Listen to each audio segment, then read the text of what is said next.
जी, तो ये इंडिया का और साथ में जी इंग्लैंड का जो मैच था ये बड़ा ही दिलचस्प मैच हुआ। और अगर इसमें देखा जाए कि जो पहली पार्टनरशिप थी वो 8.5 यानी कि बॉल्स पे हुई, यानी कि 8 ओवर 0.5 बॉल्स की, मतलब तकरीबन 9 ओवर तक। और फिलिप साल्ट जो है ना पहले खिलाड़ी आउट हुए 175। और ये टर्निंग पॉइंट था इंडिया के लिए।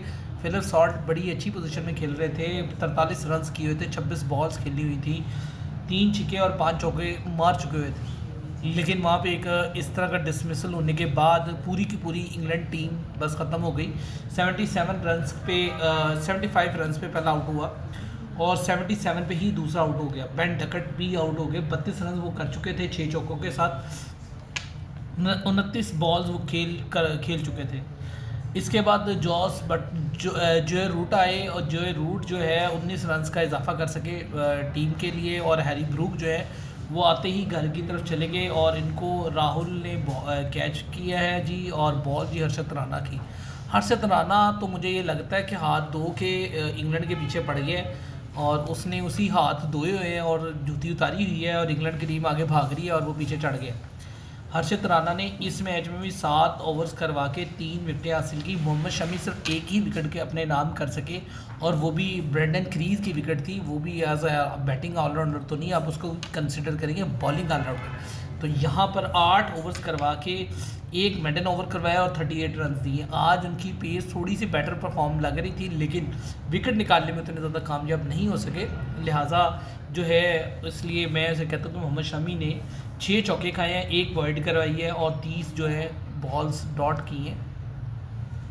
तो यहाँ पर अगली जो बात चलते हैं जॉस बटलर के बाद जो जॉस बटलर आए और वो 52 रन्स का इजाफा कर सके अपने टीम के लिए। और फिर ये टीम जो है लगभग जो 5वीं विकेट गिरी है वो जॉस बटलर की ही गिरी थी 170 रन्स पे। यहाँ पर टीम डगमगाना शुरू हुई और लगभग 206 स्कोर पे 7 खिलाड़ी आउट हो गए और 208 पे आपके 220 पर 8 खिलाड़ी आउट हो गए। यहाँ पर जो मज़ीद स्कोर ऐड हुए हैं 248 के, मतलब 28 रन्स का इजाफा हुआ है। और ये इंग्लैंड की बॉलिंग लाइनअप में ऐड की है और उसमें सबसे ज़्यादा हिस्सा जोफ्रा आर्चर का है 21 रन्स और उसमें उसने एक छक्का भी मारा। तो यहाँ पर अंदाज़ा लगाया जा सकता है कि जो इंडियन पेसर्स हैं या उनकी विकेट का जो लेवल है या वो जिस तरह वो कर रहे थे वो बड़ा एक मुश्किल लम्हा था। और इसमें जो टर्निंग पॉइंट था इस मैच का वो फिलिप साल्ट का जो है ना रन आउट था। इसके बाद अगर इंडियन टीम की बारी बस स्टार्ट की जाए तो यशस्वी जायसवाल जो है पहला आउट होने वाले लड़के हैं जो 19 रन के स्कोर पे आउट हुए और चौथे ओवर की तीसरी बॉल थी और उसको जो है कैच किया शॉट ने और बॉल की जाफर आर्चर ने और ये अच्छी बॉल थी और उसके ऊपर आउट हो गए। रोहित शर्मा उसके बाद जो दूसरे खिलाड़ी आउट हुए वो रोहित शर्मा थे और 19 स्कोर पे ही ये दूसरा खिलाड़ी आउट हुआ और वो जी 5.2 ओवर से और उनको भी आउट किया जी। कैच किया लिविंगस्टन ने और बॉल किया मोहम्मद साकिब ने, ठीक है। उसके बाद जो तीसरा आउट हुआ है शेयसर अय्यर, ये इन्होंने कुछ लंबी पार्टनरशिप खेली है शुभमन गिल के साथ क्योंकि शुभमन गिल और शेयसर अय्यर आए, एक ने 59 किया और दूसरे ने किया जी 87 और इसके बाद अक्षर पटेल, ये 3 मैच विनर थे।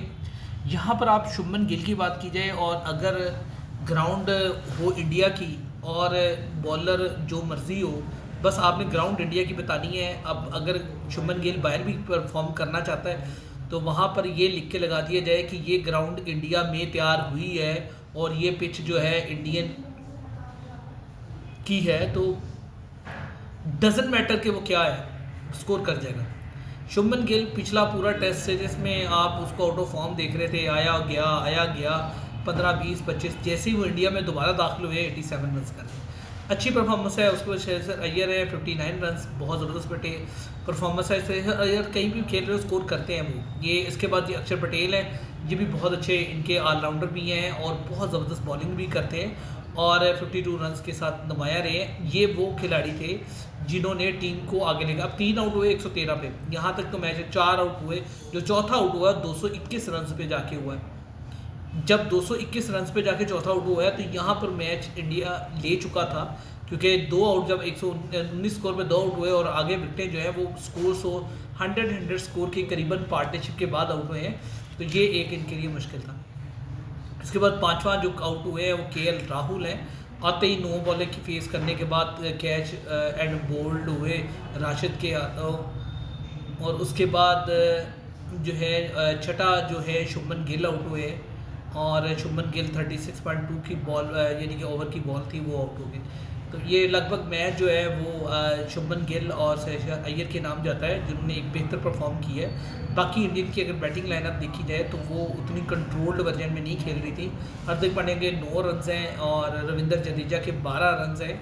ओवरऑल जो कंडीशंस देखी जाए तो सिर्फ और सिर्फ 3 प्लेयर्स के स्कोर की वजह से ये मैच आसान हुआ है, और अगर इन तीनों में से कोई एक आधा पहले गिर जाता तो मे भी ये इंग्लैंड के लिए बेहतर चांस होता। लेकिन अभी देखा जाए तो कुलदीप ने 9.4 ओवर्स किए हैं और मुझे ये लगता है कि कुलदीप के लिए बड़ा मुश्किल है। 53 रन दे चुका है वो 9 ओवर्स में और उसको 1 विकेट मिली है, और रविंद्र जडेजा ने 3 विकेटें ली हैं, 9 ओवर में 26 रन दिए। यहाँ पर रविंद्र जडेजा ज़्यादा बेटर परफॉर्म कर रहे हैं। तो आगे चैंपियन ट्रॉफी के लिए रेडी हो रहे हैं अपने टीम को स्क्वाड को अनाउंस करके बेहतर परफॉर्म करने के लिए।